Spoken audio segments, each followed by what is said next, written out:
Саламатсыздар урматтуу теле көрүүчүлөр, Тайыржан Турсуналиев атындагы Ынтымак медиа мектеби ТМЖ телеканалы менен биргеликте Демократ жаштар аттуу теледебат турнирин баштады. Турнирге Ош, Жалал-Абад, Баткен облустарынын жаштары катышууда. Алгаш дебат тууралуу кыскача түшүндүрмөгө көңүл бурсак, андан кийин оюнубузду баштайбыз.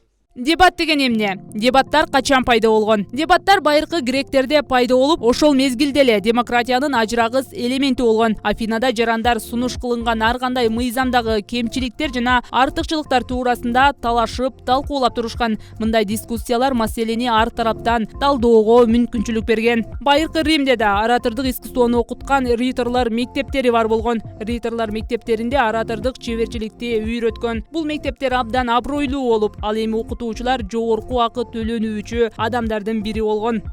Орто кылымдарда Европада диспуттар, оратордук чеберчилик жана дебаттар кеңири таралган.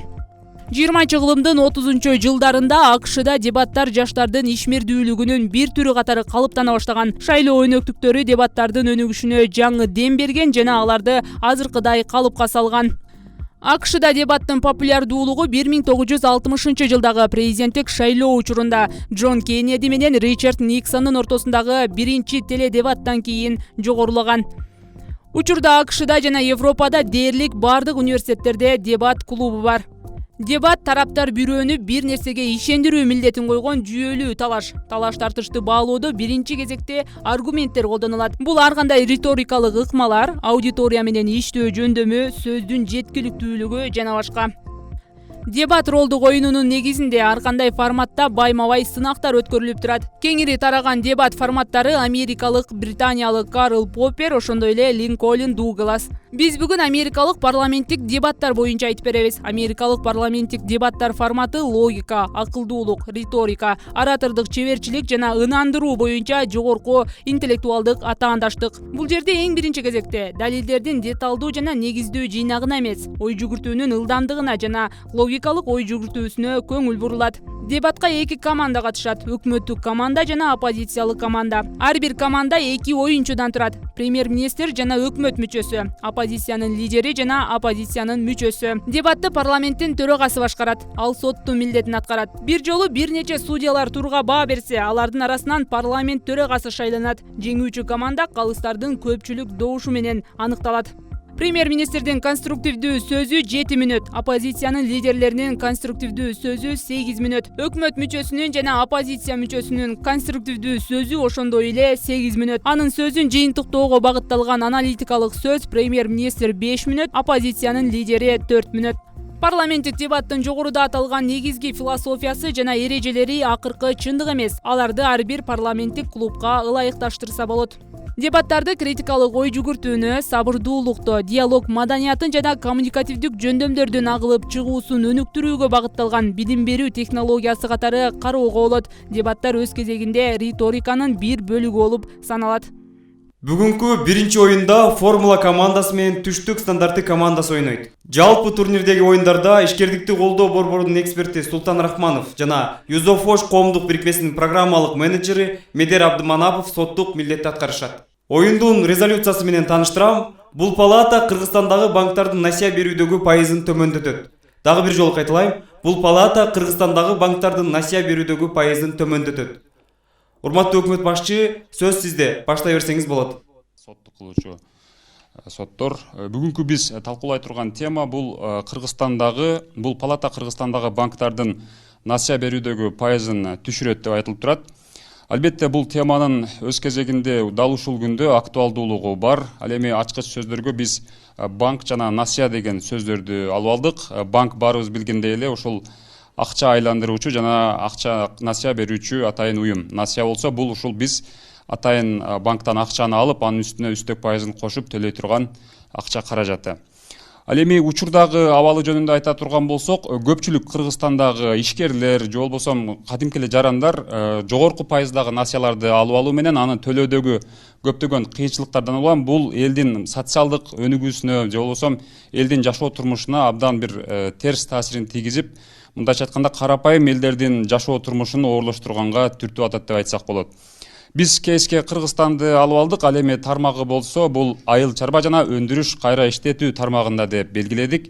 Негизи Кыргызстанда барыңыздар билгендей бүгүнкү күндөгү коммерциялык банктардагы насыялардын пайызы 25%дан 30%га чейин, бул абдан жогорку пайыз. Бирок ошол пайыздарга жараша бизде Кыргызстанда бир өндүрүштүк же болбосо мына ушул пайызды актап кете турган, насыяны алгандан кийинки бир иштете турган өзүнчө ишкердик же бизнестин түрү кеңири жайылган эмес деп айтат элек. Ошондуктан биз мамлекеттик банктар аркылуу мына ушул элдерге насыянын пайызын түшүрүп берүү аркылуу гана мына ушул маселени чечүүнүн бир жолун тапсак болот. Мунун жолдору жөнүндө айта турган болсом, биз мамлекеттик банктар тагыраагы мамлекеттин эсебиндеги банк деп эсептелген РСК жана Керемет банк аркылуу мына ушул айыл чарбасына жана өндүрүш кайра иштетүү тармагы үчүн 5%дан 9%га чейинки насыяларды берүү механизмин иштеп чыгууну сунуштайбыз. Албетте, насыя берүү үчүн ага чоң өлчөмдө, көп өлчөмдө каражат керектелет. Биз бул каражаттары баарыбызга белгилүү болгондой эле ушул Кыргыз-Орус өнүктүрүү фонду бар Кыргызстанда. Мына ушул фонддогу акча каражатыны мына ушул биздеги РСК жана Керемет банк аркылуу ушул дыйкандарга же болбосо айыл чарбасын жана өндүрүштү кайра көтөрөм деген жарандарга 5 жана 9%дан бере турган болсок, бул өзүн актайт деп ишенебиз. Ошону менен бирге бул кайсыл тармактарга кетет? Мен ушул кайсыл тармактарга берилет тагыраак ошол жөнүндө айта турган болсом, бул биринчиси терини кайра иштетүүгө. Бул баарыбыз билебиз, бизде мал жандыктар көп союлуп, бирок терилер көбүнчө иштетилбейт. Эгерде биз насыяны арзан түрдө мына ушул терини кайра иштетүүчү ишкерлерге бере турган болсок, жана муну менен ал жерде дагы эффективдүүлүк болуп, алар убал дагы болбойт, жана ошондой эле бизде сапаттуу ушул терилердин кайра иштетилген каражаттарын иштете алабыз. Андан кийинкиси малды асылдандыруу боюнча.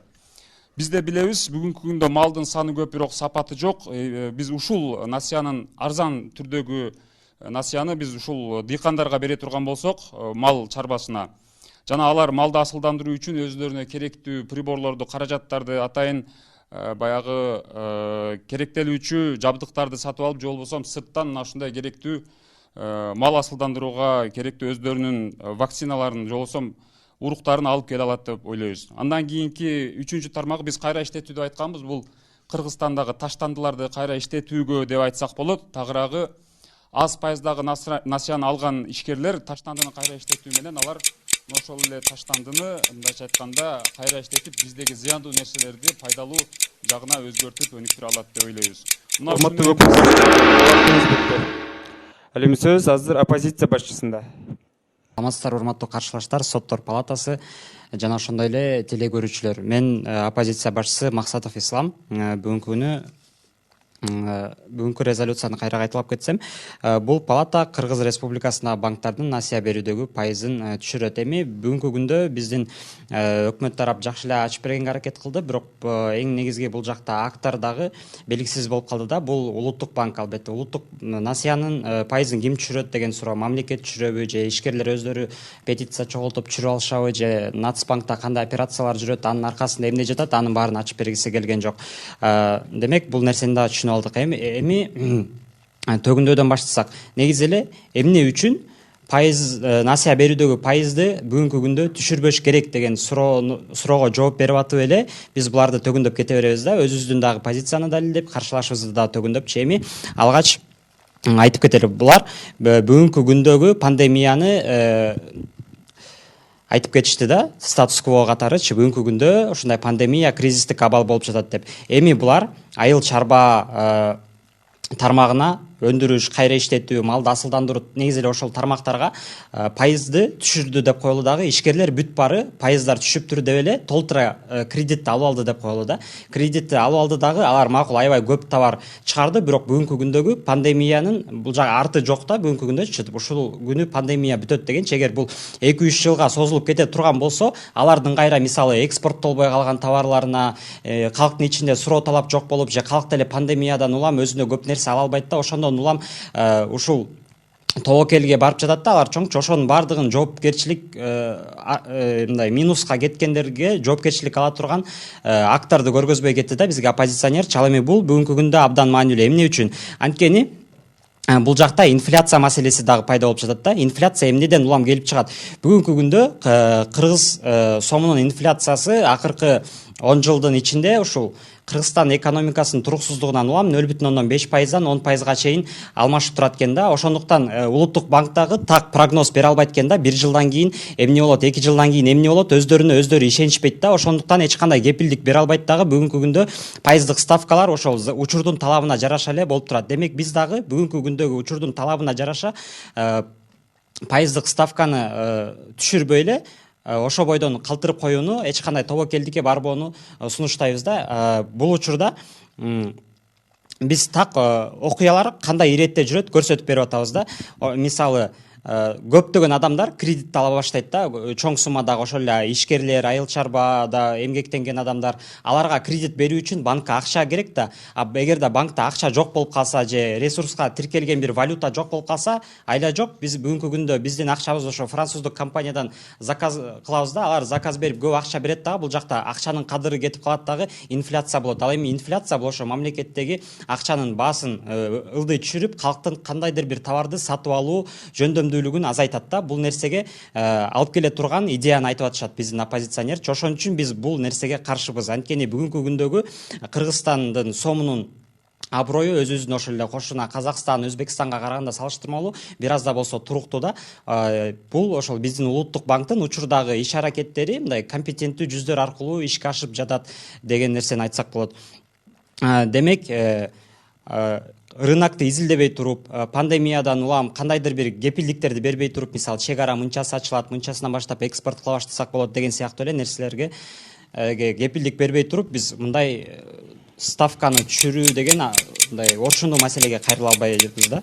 Ал эми малды асылдандыруу эмне максатта, малдар сатылбайтабы же ошонусун да түшүндүрүп кеткен жок. Оппозиция башчысы, убактыңыз бүттү. Сөз өкмөт мүчөсүндө.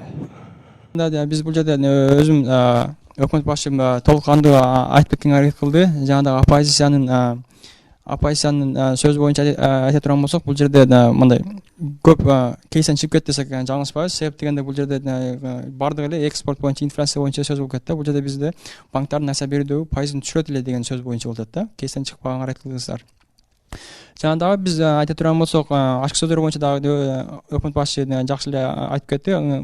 Статус-кво учурдагы абал бул мисалы үчүн пандемия деп айтып кеттиңиз. Биз бул жерде айта турган болсок, пайызды түшүргөндө бизде бакындай кайра кредит алгандар кыйналбайт. Себеп дегенде биз өзүбүз көрдүк, пандемияда кайра наоборот биз продовольственный кризис экенибизди байкадык да. Мисалы үчүн Казакстандан ундар келди, буудайлар келди. Ошолорду биз өзүбүзгө канадыр бир запаста болуш үчүн биз ошол агро айыл чарбадагы өндүрүүлөрдү күчөтүү үчүн биз кредиттик пайызды түшүргөнгө аракет кылып жатабыз. Жана да проблема, бул жерде проблема бул пайыздын көйгөй пайыздын жогору болгонуна байланыштуу болуп атат да. Ошон үчүн биз аны түшүргөнгө аракет кылтабыз. Биз сиз айтып кеттиңиз, улуттук банк түшүрөбү деп. Улуттук банк мындай коммерческий банктарга иштерине киришкенге мүмкүнчүлүгү жок. Аны да эске алышыбыз керек. Анын пайыздык түшүргөндө бардык ойлойт, бардык коммерческий кредиттер пайыздарды түшүрдү, алар жакшы иштеди деген эмес. Бул жерде мамлекет акчаны бөлүп берет. Ошону эле гана коммерческий банктар, коммерциялык банктар алыны неме дыйкандарга же ошол неме кредит алгандарга бөлүп бергенге эле мүмкүнчүлүгү бар да. Ошонун айынан ошо 6%, 9% акчаны ал өздөрүнө пайда түшөт. Ал эч кандай мамлекетке барбайт. Бир гана мамлекет эле бөлүп берет да. Ошого байланыштуу биз мына Кыргыз, Орус Кыргыз өнтүрүү фондундагы акчаларды бөлүштүрүүдө, мисалы үчүн бизде белгилүү болгондой эле көптөгөн ысырапкерчиликтер кетти. Мисалы үчүн бөлүштүрүүдөн туура эмес кетти деген сөздөр бар. Ошолорду биз так тармакка бөлүп, агро кайра иштетүүлөргө колдонгонго аракет кылып жатабыз да. Эмне себептен дейт, себеп дегенде бизде мына факттар бар. Мисалы үчүн өнтүрүү ошо фондунан здание куруу же кандайдыр супермаркеттерди куруу боюнча дагы факттар катталып кеткен да. Мисалы үчүн ал жерде Бабановдун кийлигүүчүлөрү бар деп. Бул жерде туура эмес бөлүштүрүүлөрдү биз тактап айыл чарбасына бөлгөнгө аракет кылабыз. Биз бул жерде чечим жолдорунан эмнени натыйжа алабыз?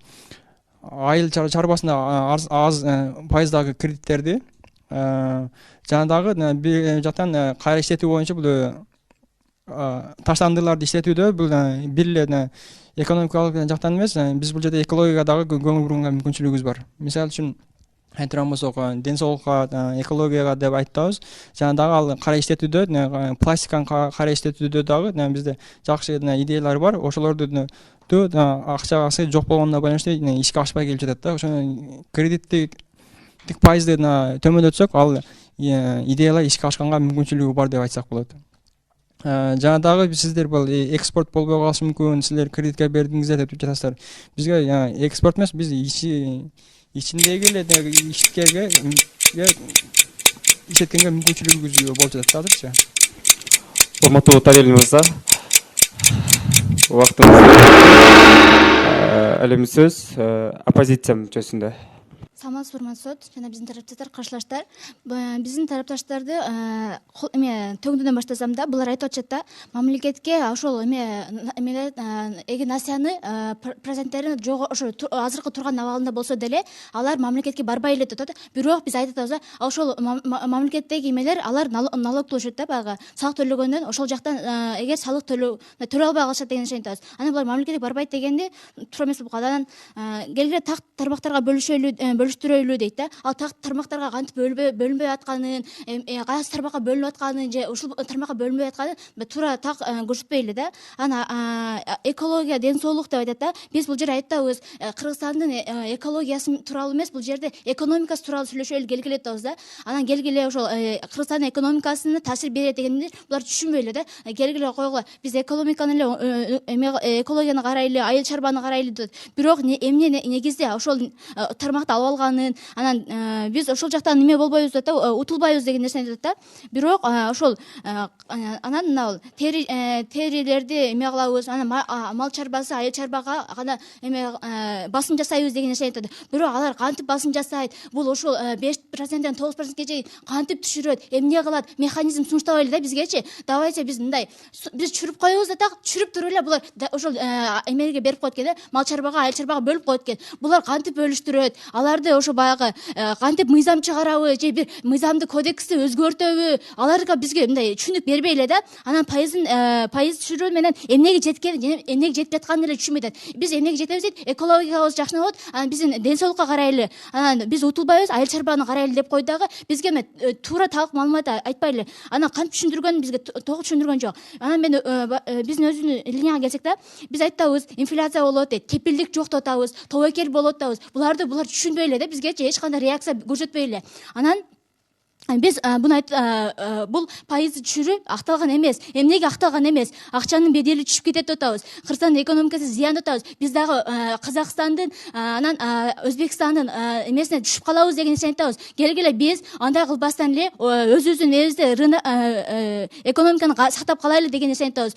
Анан рынокты билбей эле булар ошо баягы айтабыз, билбей эле жыйынтык чыгарбайлы, келгиле учурдун талабы менен жашайлы деген нерсени айтабыз. Анан бул негизинен неге биз чүрүп салсак эмне болот деген, чүрүп салсак эмне болот, анан чүргөн менен эмнеге жетебиз дегендерге туура жооп, мындай такталган жооптор айтпай эле. Карапайым эл деп атат да, биз айтабыз, ооба карапайым эл, бирок ошол 9% менен 5% менен 9%ке чүрүп койгондон кийин биз айтабыз, баягы адамдар көптөгөн кредиттерди алып, баягы байлар кредиттерди алып туруп, баягы көп адамдар кредит алып алгандан кийин баардык нерсени сатып алгысы келип баштайт. Анан баардык нерсени сатып алгандан кийинчерээк ал баягы сатып алгандан кийин карапайым элге кайра эле минус болуп атат да. Ошо баягы кайра эле баягы байлардын өзүнүн баягы акча эмеси толо берет, бирок ошо карапайым калк бул жерде кала берет да. Бул жерде эч кандай карапайым элге жардам болбой эле. Анан булардын өндүрүштү карайлы деп атат. Анан өндүрүшкө эме кылайлы деп айтты. Анан башка биз анан бул эмнеге биз чүрбөйбүз деген нерсени айтабыз да. Бул негизинен азыр чүрүп салсак эмне болот деген нерсе көрсөтүп атабыз. Чүрбөсөк эмне болот дегенди көрсөтүп атабыз. Булар көрсөтүп бербей эле да, ошонучу.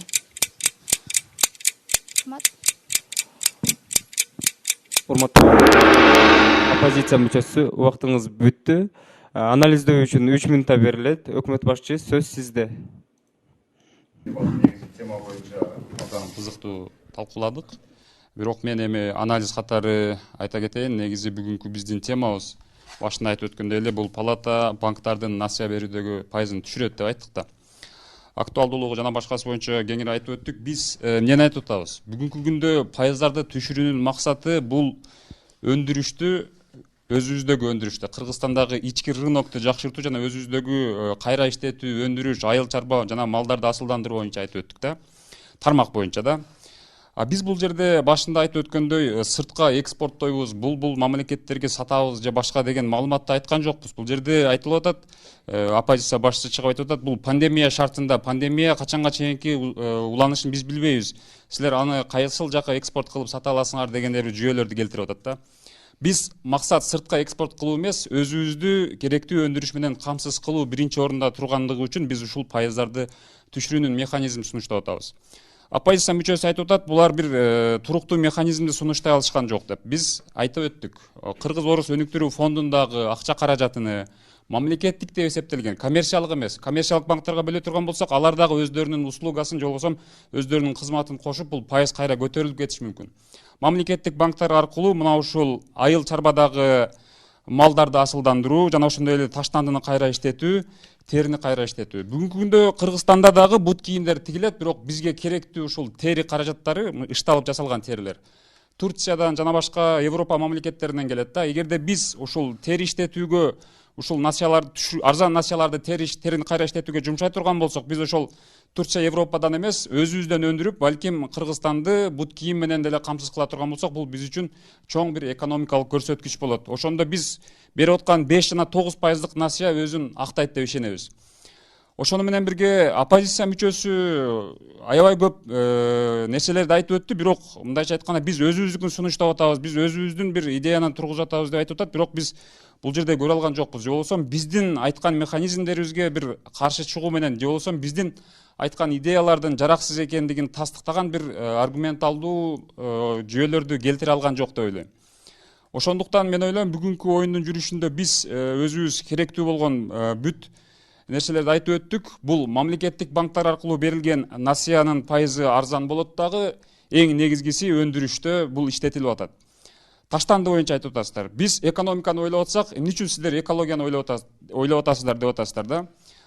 Бир эле учурда экономиканы дагы ойлоп атабыз, ошол эле учурда экологияны дагы ойлоп атабыз. Өзүңүз ойлоп көрүңүз, таштандыда жаткан таштанды салфетка пакеттерден кара баягындай резиновый трубалар чыгат, же болбосо керектүү курулуш материалдары чыгат. Муну менен биз экономиканы дагы, экологияны дагы.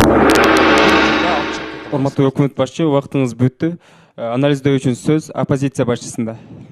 Чоң рахмат. Анда дароо эле анализге өтсөм, бүгүнкү оюнда эмне үчүн оппозиция жеңип атат деген суроого жооп берейин. Эң биринчи эле кайсы бир моменттер болду. Эми биринчи момент, булар эч кандай рискти эске алышпай эле да. Мындайча айтканда, орусча айтканда, кызгылтыр көз айнек менен эле дүйнө жүзүн карап, биз ушундай аз пайыз берсек абдан сонун болуп кетет, айыл чарба өнүгүп кетет, Кыргызстан өзүн камсыздайт деген мааниде айтып атышат да. Бирок бул рисктин аркасында дагы рынокто ар кандай, мисалы, көптөгөн түшүнүктөр бар да, конкуренция деген, элдин кандайдыр бир нерсени сатып алуу жөндөмдүүлүгү, сырттан келген товарлардын сапаты жана өзүбүз чыгара ала турган шарттар, ар кандай факторлордон улам риск пайда болот да.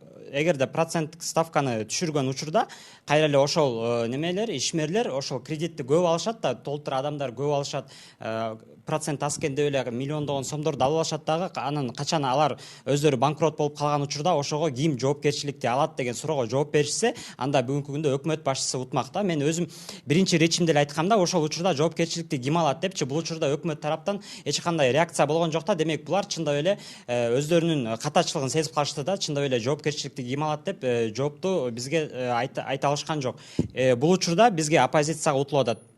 Эмне үчүн бул учурда биз утуп атабыз? Анткени булар өздөрү кейс киргизип кеткендей эле ошо актуалдуулукка такап турупчу, Кыргызстанда азыр пандемия депчи. Эми пандемия болгондо көрүп атабыз, ошол эле көптөгөн адамдар жумушунан айрылды, ар кандай товарлар айрым түрлөрү кымбаттап кетти жана мындай катаал кризистик шарт болуп атат да. Ушул шартта Кыргызстандын кандайдыр бир өндүрүштүк тармактарын өнүктүргөн болсок, ал бүгүнкү күндөгү пандемиянын шартында өнүгүп кете алабы, бутуна туруп кете алабы деген суроо жаралат да. Демек булар өздөрүнө кайра каршы чыгып коюп атышат да. Бир четинен айтып атышат, өнүгүп эгерде ошондой эле жеке ишкерлерге көп кредит берсек өнүгүп кетебиз деп, бирок экинчи эле учурда азыр пандемияда көптөгөн адамдардын мындай акча каражат жагынан кыйналып атканын айтып атышат да. Эгерде алар акча каражат жагынан кыйналып атышса, башка бизнести кантип бутуна тургузат? Алар керектөөчүлөр да, эгерде керектөөчүлөр жок болсо, бир да бизнес өзүн актабайт деген суроону айтып атабыз да.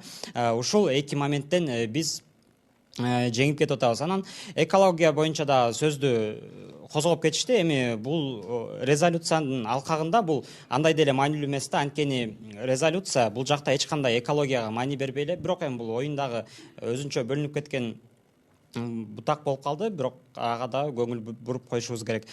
Ошол биз анализде ошол жеңгенибиздин себептерин түшүндүрүп кеттим жана жалпы натыйжада биз жеңдик деп эсептейм. Урматтуу өкмөт башчы, сөзүңүз үчүн чоң рахмат. Урматтуу соттор, фидбек бере берсеңиздер болот.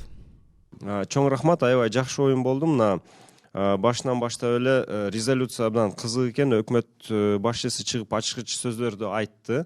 Оппозиция ал ачкыч сөздөр боюнча макул болду. Кийин конкреттүү кейсти тандап алышты. Кыргыз Республикасынын территориясы боюнча сөз болот деп. Жана ошондой эле адам дагы теманы мындай кысканга аракет кылды. Бул жерде РСК менен кереметти мындай мамлекеттик банктарды гана алабыз депчи, коммерциялык банктарды албайбыз деп туруп, адам дагы мындай кыскартып туруп резолюцияны мындайча айтканда, орусча айтканда сузили да, өзүнө удобный кылыпчы. Бул эми сөзсүз өкмөттүн укугу бар. Анан кийин 5%-дан 9%-га чейин ошол акчаны төмөндөтөйлү дагы, акчанын булагын неме Российско-Кыргызский фонд развития РФКРден алайлы деген тема айтылды. Кийин оппозиция лидери чыгып туруп, пайыз жөнүндө айтты. Эгерде түшүп кетсе, биз инфляцияны эске албайбыз деп туруп. Бул жерде эки аябай жакшы аргумент болду. Биринчиси ошол инфляция, анан экинчиси ошол изилдөөсүз эле пайызды түшүрсөк, эгерде баардыгы алып алышат дагы, анан бул өзүнчө хаоска алып келет депчи. Себеби дегенде хотя бы бир жанагындай поэтапный механизмдерин көрсөтүп берсеңиздерби, 30-дан 25-ке, 25-тен 20-га, анан 15-ке деген нерсени ойлондуңуз да. Рибатыл боюнча айтсак, рибатыл өкмөт мүчөсүнүн рибатыл кылган аябай жакшы жакты. Улуттук банк боюнча айтты, РФКР боюнча айтты, анан кийин экономика менен экологияны салыштырып кетиңиздер. Ошо негизги максат биз экологияны кармап калайлы деп.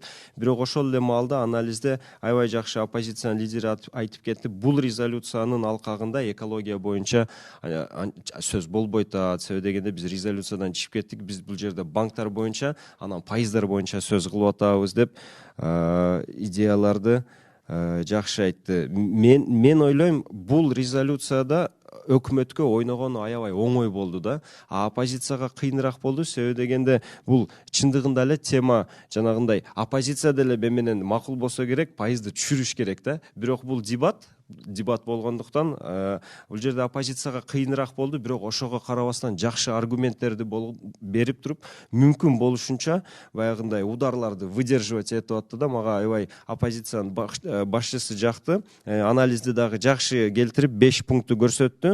Резолюцияда экология каралбады. Риск, конкуренция, экспорт, жоопкерчилик жана өздөрүнө каршы чыгып атат өкмөт деп ушул жерде аябай жакшы отметить этип кеттиңиз. Менин оюмча оюн сонун болду. Рахмат.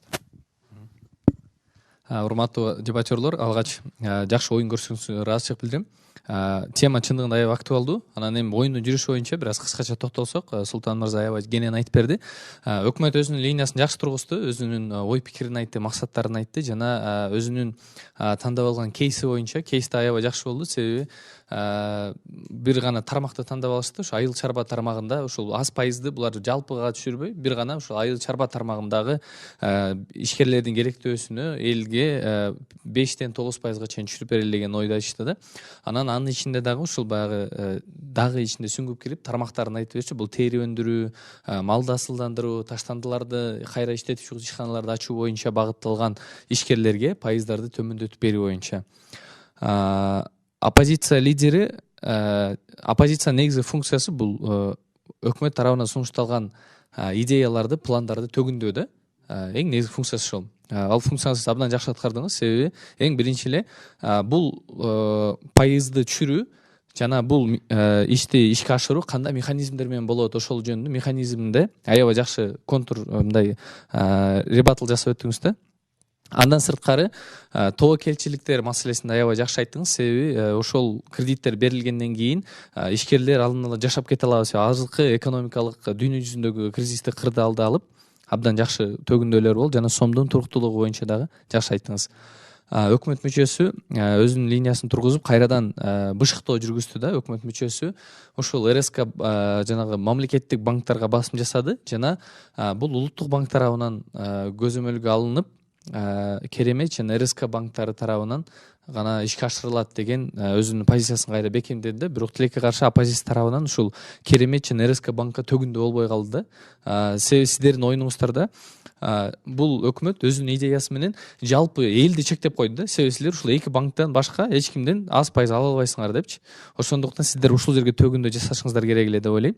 Анан оппозиция мүчөсү дагы мага жакты. Султан мырзага лидери жакса, мага мүчөсү да жакты. Себеби төгүндө аябай жакшы болду да. Бир гана төгүндө менен алек болду да. Бул ошол эле сиздин оюңузду бышыктады тобокелчиликтер боюнча. Экинчи бул механизм жок деп бышыктады. Андан сырткары пайызды түшүрүү боюнча кандай механизм болот и ошол банктардын иштөөсүндө кандай механизм болот. Андан сырткары абдан маанилүү нерсени айтып өттү. Биздин карапайым эл кредит алгандан кийин аны туура иштете албайт депчи. Көптөгөн нерсени сатып алгысы келе берет депчи. Андан кийин аны кайра төлөп иштетүүсүнө эч ким кепилдик бере албайт деп. Аналитикалык бөлүмдө эки тараптын жакшы анализ жүргүзүңүздөр. Чоң рахмат. Мен ойлойм, бүгүн конструктивдүү жакшы дебат куруп бердиңиздер. Рахмат. Урматтуу соттор, фидбек үчүн чоң рахмат. Командалар дебаттын салты боюнча кол алышпаңыздар. Оюн бүттү.